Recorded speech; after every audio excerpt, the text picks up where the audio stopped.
नमस्कार विद्यार्थी मित्रांनो, ध्येयाधिकारी स्पर्धा परीक्षा मंचच्या वतीने सुरू असलेल्या पोलीस भरती दररोज सराव सिरीजच्या 78व्या भागामध्ये मी अभिजित तुमच्या सर्वांचं सहर्ष स्वागत करतो। विद्यार्थी मित्रांनो, या सिरीजमध्ये आपण पुढे येणाऱ्या पोलीस भरतीसाठी अत्यंत महत्त्वाच्या सामान्य ज्ञान आणि मराठी व्याकरण या विषयांच्या प्रश्नांचा सराव करत आहोत आणि यामध्ये चालू घडामोडींचा देखील समावेश आहे। त्यामुळे जर तुम्ही येणाऱ्या पोलीस भरतीसाठी तयारी करताय तर हा व्हिडिओ पूर्ण पहा आणि भरती देणाऱ्या आपल्या मित्रांसोबत देखील हा व्हिडिओ शेअर करा। सर्वांनाच या व्हिडिओचा फायदा होईल ही आपली जबाबदारी असणार आहे। या ठिकाणी सुरुवात करूयात आजच्या प्रश्नांना। प्रश्न क्रमांक 1687, गंगा, यमुना व सरस्वती या नद्यांच्या त्रिवेणी संगमावर वसलेले शहर कोणते? आता मित्रांनो, गंगा, यमुना, सरस्वती यांचा संगम कुठे होतो? यांचा संगम होतो उत्तर प्रदेश राज्यातील प्रयागराज या ठिकाणी। म्हणजे आपलं उत्तर काय असलं पाहिजे? गंगा, यमुना आणि सरस्वती या नद्यांच्या त्रिवेणी संगमावर प्रयागराज हे शहर वसलेलं आहे। आता मित्रांनो, या ठिकाणी आणखी प्रश्न येतात। प्रयागराजचं आधीचं नाव काय होतं? अलाहाबाद हे होतं। त्यासोबतच कोणत्या राज्यामध्ये आहे? उत्तर प्रदेश या राज्यामध्ये आहे। आणि मित्रांनो, भारतातील जी 4 ठिकाणं आहेत ज्या ठिकाणी कुंभमेळा भरतो त्यापैकी प्रयागराज हे देखील एक आहे। त्यामुळे या ठिकाणी यावर देखील प्रश्न विचारला जाऊ शकतो। पुढे पहा, प्रश्न क्रमांक 1688, राखीगडी या गावामध्ये हडप्पा संस्कृतीचे अवशेष आढळून आले। हे गाव खालीलपैकी कोणत्या राज्यामध्ये आहे? मित्रांनो, या ठिकाणी पाहायचं आहे हडप्पा संस्कृतीचे शहर कोणते कोणते होती आणि त्यांची राज्य सध्या कोणते कोणते आहेत हे आपल्याला सांगता आलं पाहिजे। जसं की जर आपण लोथलचा विचार केला तर लोथल एक बंदर होतं जे गुजरात या राज्यामध्ये आढळलेलं आहे। तर त्यासोबतच धौलावीरा विचारलं तर मित्रांनो, धौलावीरा देखील गुजरात या राज्यामध्येच आढळलेलं होतं। आणि पुढे राखीगडी हे जे ठिकाण आहे, हे जे गाव आहे ते मित्रांनो सध्याच्या हरियाणा या राज्यामध्ये आहे। म्हणजे आपलं उत्तर पर्याय 3। तुमच्यासाठी एक प्रश्न विचारू शकतो मी। आता तुम्ही मला सांगायचं आहे की कालीबंगन हे शहर कोणत्या राज्यामध्ये आहे? पुढे पहा, प्रश्न क्रमांक 1689, नायट्रोजन या मूलद्रव्याचा अनुक्रमांक किती? आता मित्रांनो, मूलद्रव्यांचा अनुक्रमांक जो असतो तो विशिष्ट असतो, त्यावरून आपण ते मूलद्रव्य ओळखू शकतो। तर या ठिकाणी पाहायचं आहे नायट्रोजनचा अनुक्रमांक किती असतो? तर 7 असतो। म्हणजे पर्याय 3 आपलं उत्तर आहे। आता यासंबंधी आणखी एक गोष्ट लक्षात ठेवायची आहे, जितका अनुक्रमांक आहे तितक्याच क्रमांकाचे प्रोटॉन या अणूच्या केंद्रकामध्ये असतात। पुढे पहा, नायट्रोजनची संज्ञा काय आहे? N आहे। अशा प्रकारे संज्ञा आणि अनुक्रमांक यावर प्रश्न येतात। या ठिकाणी पहा, 8 हा अनुक्रमांक कार्बनचा आहे, माफ करा ऑक्सिजनचा आहे। आणि याची संज्ञा काय असते? O। 6 कितीचा कशाचा आहे? 6 हा कार्बनचा आहे, संज्ञा असते C। आणि त्यानंतर पुढे 10 आहे तो निऑनचा आहे। निऑन काय आहे? एक राजवायू आहे, 18व्या गणामध्ये असतो। विद्यार्थी मित्रांनो, जर तुम्ही हा व्हिडिओ पाहताय म्हणजेच तुम्ही पोलीस भरतीसाठी तयारी करताय। आणि मित्रांनो, पोलीस भरतीची तयारी करताना मागील वर्षांच्या प्रश्नपत्रिकांसोबतच सराव प्रश्नपत्रिका सोडवून प्रॅक्टिस करणं देखील तितकंच आवश्यक आहे। आणि मित्रांनो, त्याच अनुषंगानं ध्येयाधिकारी स्पर्धा परीक्षा मंच आपल्यासाठी घेऊन आलेला आहे 30 प्रश्नपत्रिकांचा एक संच, जो आपल्याला मिळणार आहे फक्त 100 रुपयांमध्ये। लॉन्चिंग ऑफर याची 60 रुपये होती, परंतु ते दिवस आता निघून गेलेले आहेत। आता आपल्याला 30 प्रश्नपत्रिका 100 रुपयांमध्ये मिळणार आहे। त्यासोबतच बोनस म्हणून आपल्याला एका पेड टेलिग्राम चॅनलवर ॲड केलं जाणार आहे। आता पाहूया प्रश्नपत्रिका कशा असणार आहेत। तर प्रश्नपत्रिका या 30 असणार आहेत आणि त्यासोबतच 30 स्पष्टीकरणाच्या PDF अशा एकूण 60 PDF आपल्याला एकाच वेळी दिल्या जाणार आहेत। तसेच प्रत्येक प्रश्नपत्रिकेमध्ये 25-25 पॅटर्न असेल। म्हणजेच मराठीचे 25 प्रश्न, सामान्य ज्ञानाचे 25 प्रश्न, त्याचबरोबर गणिताचे 25 आणि बुद्धिमत्तेचे 25 असे एकूण 100 प्रश्न प्रत्येक प्रश्नपत्रिकेमध्ये असणार आहेत। आता पुढे टेलिग्राम चॅनलवर आपल्याला काय मिळणार आहे? आपल्याला एका पेड टेलिग्राम चॅनलवर ॲड केलं जाणार आहे आणि त्यावर तुम्हाला दररोज 100 प्रश्नांचा सराव करता येणार आहे। सकाळी 50 आणि सायंकाळी 50 अशा एकूण 100 प्रश्नांचा सराव तुम्ही दररोज करू शकता। यामध्ये काय असणार आहे? तर सामान्य ज्ञान, मराठी व्याकरण आणि चालू घडामोडी याच्या महत्त्वाच्या प्रश्नांचा सराव आपल्याला या टेलिग्राम चॅनलवर करता येईल। आता समजा तुमची परीक्षा व्हायला 100 दिवस लागले तर 100 गुणिले 100 बरोबर 10,000 प्रश्न तुम्हाला या टेलिग्राम चॅनलवर सोडवता येणार आहे, ते देखील फक्त या 100 रुपयांच्या प्रश्नपत्रिका संचासोबत। त्यामुळे जर तुम्हाला सराव प्रश्नपत्रिका सोडवायच्या आहेत आणि टेलिग्राम चॅनल जॉईन करायचं आहे तर तुम्ही हा संच विकत घेऊ शकता। हा संच तुम्हाला कसा मिळेल, जर तुम्हाला याचा फ्री डेमो पाहायचा असेल, प्रश्नपत्रिका कशी आहे ते पाहायचं असेल तर 75 17 24 91 19 या आपल्या व्हॉट्सॲप नंबरवर तुम्हाला याची फ्री PDF पाहता येईल। त्यासोबतच जर तुमचा आमच्यावर विश्वास असेल आणि तुम्हाला माहीत असेल की आम्ही जे काही देऊ ते चांगलंच असेल तर तुम्ही डायरेक्ट 93 59 68 91 00 या नंबरवर 100 रुपये पेमेंट करून त्याचा स्क्रीनशॉट आम्हाला पाठवू शकता। डायरेक्टच तुम्हाला एकाच वेळी 30 प्रश्नपत्रिका आणि 30 स्पष्टीकरण PDF पाठवले जातील। त्यासोबतच तुम्हाला पेड टेलिग्राम चॅनलवर ॲड केलं जाईल। त्यामुळे जर तुम्हाला या संचामध्ये आणि या सिरीजमध्ये सहभागी व्हायचं आहे तर नक्कीच डेमो पहा, प्रश्नपत्रिका संच खरेदी करा आणि टेलिग्राम चॅनलवर 10,000 पेक्षा अधिक प्रश्न सोडवा।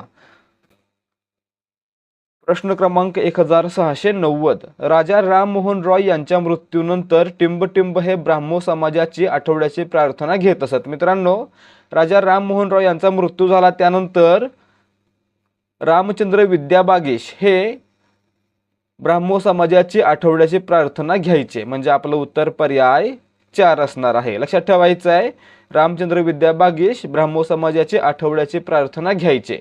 आता तुम्ही मला कमेंट करून सांगू शकता का की ब्राह्मो समाजाची स्थापना राजा राममोहन रॉय यांनी कोणत्या वर्षी केलेली होती? उत्तर येत असेल तर कमेंट करून सांगा। विचारलेल्या प्रत्येक प्रश्नाचं उत्तर देण्याचा प्रयत्न करा, जेणेकरून मला देखील समजेल की तुमचा किती अभ्यास झालेला आहे आणि पुढच्या व्हिडिओमध्ये किती अवघड किंवा किती सोपे प्रश्न घेतले पाहिजेत। प्रश्न क्रमांक 1691, खालीलपैकी कोणती वनस्पती अन्न संचय करणाऱ्या मुळाचे उदाहरण दर्शवते? या ठिकाणी पहा, मका काय आहे? मक्याचं अन्न कुठं असतं? तर मित्रांनो फळामध्ये असतं किंवा त्याच्या कणसामध्ये असतं। घेवडा शेंगेमध्ये असतो आणि कापूस, मित्रांनो कापसाचं देखील बोंड असतं। परंतु गाजर हे काय आहे? असं मूळ आहे ज्याच्यामध्ये अन्न साठवलं जातं आणि त्यामुळे ते एकदम काय असतं? गरयुक्त असतं। म्हणजे या ठिकाणी आपलं उत्तर काय असलं पाहिजे? तर गाजर या मुळामध्ये अन्न साठवण्याची क्षमता असते। लक्षात ठेवायचं आहे। प्रश्न क्रमांक 1692, सुरुंगाच्या दारूत कोणत्या प्रकारची ऊर्जा अंतर्भूत असते? या ठिकाणी पाहायचं आहे, सुरुंगाच्या दारूमध्ये काय असतात? रसायनं असतात आणि या ठिकाणी काय असते? रासायनिक ऊर्जा असते। परंतु या ठिकाणी रासायनिक पर्यायच दिलेला नाहीये। मग पुढे पहा, ही जी रासायनिक ऊर्जा आहे ती उच्च दाबाला साठवून ठेवलेली असते। ही रसायन आहेत ते उच्च दाबाला साठवून ठेवलेले असतात, म्हणून या ठिकाणी काय असेल? स्थितीज ऊर्जा। या ठिकाणी ऊर्जा साठवलेली असते त्याला काय म्हणायचं? स्थितीज ऊर्जा। म्हणून आपलं उत्तर पर्याय 2, सुरुंगाच्या दारूमध्ये देखील स्थितीज ऊर्जा असते जी रासायनिक स्वरूपाची असते। प्रश्न क्रमांक 1693, ब्रिटिश राजवटीच्या काळातील दुहेरी राज्यव्यवस्थेचा प्रणेता कोण होता? मित्रांनो, ब्रिटिशांच्या काळामध्ये दुहेरी शासन व्यवस्था कोणी सुरू केली? तर त्याचं नाव होतं रॉबर्ट क्लाइव्ह। म्हणजे आपलं उत्तर काय असलं पाहिजे? पर्याय 2। आता पुढचा प्रश्न, रॉबर्ट क्लाइव्ह यांनी कोणत्या वर्षी बंगालमध्ये दुहेरी राज्यव्यवस्था किंवा दुहेरी शासन व्यवस्था सुरू केली होती? तर 1765 साली। पुढे पहा, ही व्यवस्था कोणी बदलली किंवा रद्द केली? तर पुढे 1772 ला वॉरन हेस्टिंग्ज यानं काय केली? ही व्यवस्था, दुहेरी राज्यव्यवस्था बंद केली। पुढे पहा, प्रश्न क्रमांक 1694, महाराष्ट्रातील जवाहरलाल नेहरू बंदर कोठे आहे? मित्रांनो, जवाहरलाल नेहरू बंदर म्हणजेच JNPT, Jawaharlal Nehru port trust कोठे आहे? तर न्हावा शेवा या ठिकाणी आहे। म्हणजे आपलं उत्तर पर्याय 1। मित्रांनो, न्हावा शेवा कोणत्या जिल्ह्यामध्ये येते? कमेंट करून सांगायचं आहे। यावर पोलीस भरतीला प्रश्न येऊ शकतो। प्रश्न क्रमांक 1695, भारतीय वन संशोधन संस्था कोठे आहे? मित्रांनो, भारतीय वन संशोधन संस्था ही डेहराडूनमध्ये आहे. उत्तराखंडची राजधानी डेहराडून या ठिकाणी आहे, म्हणजे आपलं उत्तर पर्याय 3. प्रश्न कोणता सांगितला आपण? वन संशोधन संस्था डेहराडून या ठिकाणी आहे. स्थापना कधी झाली होती? 1906 साली. आणि मित्रांनो, पुढचा प्रश्न आहे की डेहराडून ही कोणत्या राज्याची राजधानी आहे? तर उत्तराखंडची. यावर देखील बऱ्याचदा प्रश्न आलेले आहेत. उत्तराखंडचं दुसरं नाव काय असतं? देवभूमी असतं. हे देखील लक्षात ठेवा. प्रश्न क्रमांक 1696, महाराष्ट्रातील दुसऱ्या क्रमांकाचे उंच पर्वत शिखर कोणते? आता या ठिकाणी हा प्रश्न बऱ्याच वेळा आलेला आहे. सर्वात उंच कळसुबाई 1646. दुसऱ्या क्रमांकाला साल्हेर, याची उंची 1567, म्हणजे आपलं उत्तर पर्याय 2. कसा मी हसतो या ट्रिकनुसार आपण काय केलं होतं? तर यांचा क्रम पाहिलेला होता. प्रश्न क्रमांक 1697, राधानगरी अभयारण्य कोणत्या प्राण्यांसाठी विशेष प्रसिद्ध आहे? मित्रांनो, महाराष्ट्रातील पहिलं अभयारण्य कोणतं? तर राधानगरी अभयारण्य. कोणत्या जिल्ह्यामध्ये आहे? कोल्हापूर जिल्ह्यामध्ये आहे. आणि मित्रांनो, हे गवा या प्राण्यासाठी प्रसिद्ध आहे, म्हणजे आपलं उत्तर पर्याय 1. काय काय पाहिलं? राधानगरी अभयारण्य कोल्हापूर जिल्ह्यामध्ये महाराष्ट्रातील पहिलं अभयारण्य आहे आणि गव्यासाठी प्रसिद्ध आहे. आणखी एक प्रश्न यावर विचारला जाऊ शकतो, कोणता? तर राधानगरी अभयारण्याचं पहिलं किंवा जुनं नाव काय होतं? तर मित्रांनो, याचं जुनं नाव होतं दाजीपूर अभयारण्य. लक्षात ठेवायचं आहे. प्रश्न क्रमांक 1698, वनस्पती टिंबटिंब प्रक्रियेद्वारे सौर ऊर्जेचा उपयोग करून अन्ननिर्मिती करतात. मित्रांनो, वनस्पती ज्या पद्धतीने अन्ननिर्मिती करतात त्याला काय म्हणतो आपण? प्रकाश संश्लेषण, म्हणजेच फोटोसिंथेसिस. पर्याय 3 आपलं उत्तर आहे. फोटोसिंथेसिसची रिॲक्शन काय असते? पाठ ठेवायची आहे, पाहायची आणि पाठ ठेवायचे. प्रश्न क्रमांक 1699, हायड्रोजन आणि टिंबटिंब या वायूच्या संयोगामुळे पाणी तयार होते. आता मित्रांनो, पाण्याचा रेणू कसा असतो? H2O. याच्यामध्ये 2 हायड्रोजन आणि 1 ऑक्सिजन असतो, म्हणजेच हायड्रोजन आणि ऑक्सिजन मिळून पाण्याचा रेणू बनतो, म्हणजे पर्याय 1. प्रश्न क्रमांक 1700, शरीरात अंदाजे स्नायू किती? मित्रांनो, या ठिकाणी लक्षात ठेवायचं आहे, मानवी शरीरामध्ये अंदाजे 639 आणि काही ठिकाणी सांगितल्याप्रमाणे 650 इतके देखील स्नायू असतात, म्हणजे आपलं उत्तर काय असणार आहे? सर्वात जवळचा पर्याय 639, पर्याय 3. प्रश्न क्रमांक 1701, त्वरण म्हणजे टिंबटिंब मधील बदलाचा दर होय. मित्रांनो, समजा एखादी वस्तू गतिमान अवस्थेमध्ये आहे, तर मित्रांनो त्याच्या गतीमध्ये म्हणजे वेगामध्ये जो काही बदल होतो त्याला काय म्हणायचं? त्वरण असं म्हणायचं. म्हणजे या ठिकाणी त्वरण म्हणजे वेगामधील बदल किंवा वेगामधील बदलाचा दर, पर्याय 1. प्रश्न क्रमांक 1702, वीरमरण या शब्दाचा समास ओळखा. वीरमरण, वीरमरणचा विग्रह कसा होतो? तर वीरासारखे मरण किंवा वीर असे मरण किंवा वीराला शोभणारे मरण. या ठिकाणी काय झालं? तर एक शब्द विशेषण आहे आणि एक शब्द नाम आहे, म्हणजेच विशेष्य आहे. दोन्ही शब्दांमध्ये विशेषण विशेष्य असा संबंध आहे आणि दोन्ही शब्द आहेत ते प्रथमा विभक्तीमध्ये आहेत. आणि आपण लक्षात ठेवायचं आहे, ज्या ठिकाणी दोन्ही पदांपैकी एक पद विशेषण दुसरं पद विशेष्य असतं आणि त्यांच्यामध्ये दोन्ही पद आहेत ती एकाच विभक्तीमध्ये असतात, त्याला म्हणायचं कर्मधारय तत्पुरुष समास, म्हणजे आपलं उत्तर पर्याय 2. लक्षात ठेवायचं आहे, विशेषण विशेष्य असा संबंध आणि दोन्ही पदे एकाच विभक्तीमध्ये. कोणता समास असणार? कर्मधारय समास असणार. द्विगु कधी असणार? पहिलं पद संख्या विशेषण, पूर्ण शब्द समूहवाचक. अव्ययभाव कधी? तर पहिलं पद महत्वाचं आणि अव्यय, त्यासोबतच पूर्ण शब्द क्रियाविशेषण. बहुव्रीही कधी? दोन्ही पदे महत्वाचे नसून तिसऱ्याच पदाचा बोध होणं. प्रश्न क्रमांक 1703, आमच्या संघाने स्पर्धा जिंकली या वाक्यात विधेय कोणते? विधेय म्हणजे काय? विधेय म्हणजे वाक्यातील क्रियापद. या ठिकाणी क्रिया कोणती घडली? जिंकण्याची घडली, म्हणजे जिंकली हे काय झालं? वाक्यातील क्रियापद, म्हणजेच विधेय, पर्याय 3. प्रश्न क्रमांक 1704, लंगडा या विशेषणाचा साधित धातू कोणता? आता लक्षात ठेवायचं आहे, लंगडा हा काय आहे? तर धातू साधित धातूपासून बनलेलं विशेषण आहे. आणि मित्रांनो मूळ धातू कोणता असतो? लंगड. लंगड पासून लंगडा आहे धातू साधित विशेषण, म्हणून आपलं उत्तर पर्याय 4 मूळ धातू आहे लंगड. प्रश्न क्रमांक 1705 पावसाळ्यात आकाश ढगाळलेले दिसते या वाक्यातील उद्देश ओळखा. या ठिकाणी पाहायचं आहे वाक्यातील कर्ता म्हणजे वाक्यातील उद्देश असतो. आणि मित्रांनो आपण कर्ता कसा शोधतो? क्रियापदाला नारा नारी नारे कोण असा प्रश्न विचारतो. मग या ठिकाणी पहा ढगाळलेले दिसणारे कोण? तर आकाश, म्हणून या ठिकाणी आकाश हा काय झाला? वाक्यातील कर्ता म्हणजेच उद्देश, म्हणून आपलं उत्तर पर्याय 3 असणार आहे. पुढे पहा प्रश्न क्रमांक 1706 पुढीलपैकी कोणता शब्द प्रत्यय साधित नाही? मित्रांनो प्रत्यय साधित म्हणजे काय? तर समजा हा शब्द आहे तर त्या शब्दाच्या पुढे जो काही एखादा शब्द जोडला जाईल त्याला म्हणायचं प्रत्यय आणि पूर्ण शब्दाला म्हणायचं प्रत्यय साधित शब्द.